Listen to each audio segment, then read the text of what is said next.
The first thing you do when you have an idea is that you ask people what they think. The problem is these people lie to you and it's your fault. The mum test shows you how to learn if your idea is a good idea when everyone is lying to you, even your customers and especially your mum. Here are my top 3 tips from the book, and stay until the end for a bonus tip that you could start using right now. Tip 1, don't tell them, ask them.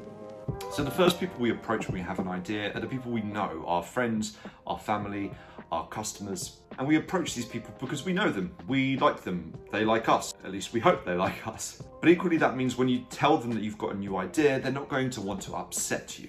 And the answers you're going to be getting are going to be more about keeping you happy rather than telling you the truth, which is not the most useful thing. But these people can still be really useful. The trick is you need to stop telling them about your idea. So don't open the conversation with something like, so I've got this new product idea, Instead, your goal is to get this person to talk about their life as they live it now in relation to your idea, but without talking about the idea itself. And keep it anchored in the past, what they have done and what they do already. This is where you're going to get closest to the truth. So avoid questions like, so would you buy a product that meant you could sleep? Would you subscribe to a YouTube channel that talked only about it? People are very bad at predicting what they will do. It's the reason I join the gym every year. Therefore, our past behavior is the best predictor of what we will do in the future.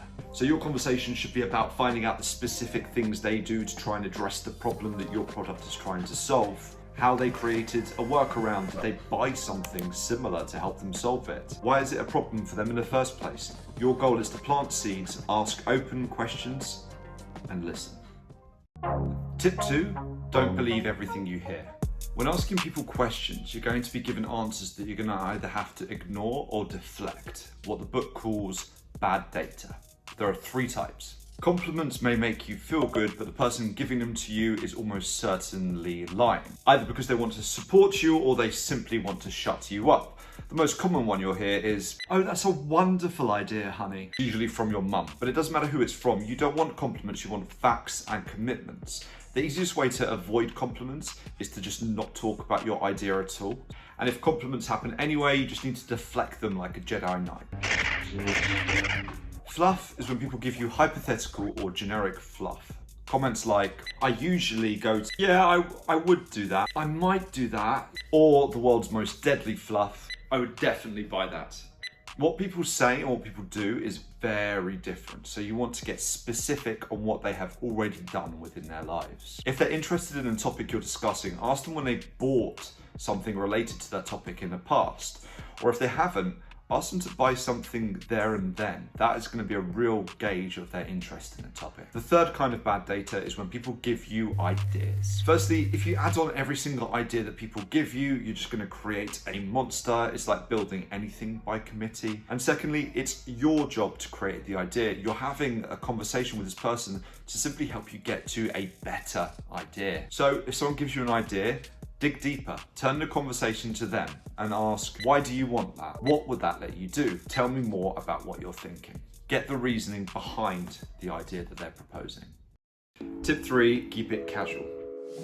There's a really good quote in the mum test that says something along the lines of, if it feels like they're doing you a favor, then it's probably too formal. To get people to open up, you really need to make sure that they feel comfortable. So to do this, forget the formalities. Just ask them about their day to warm them up, and then start the conversation to get the insights that you're looking for.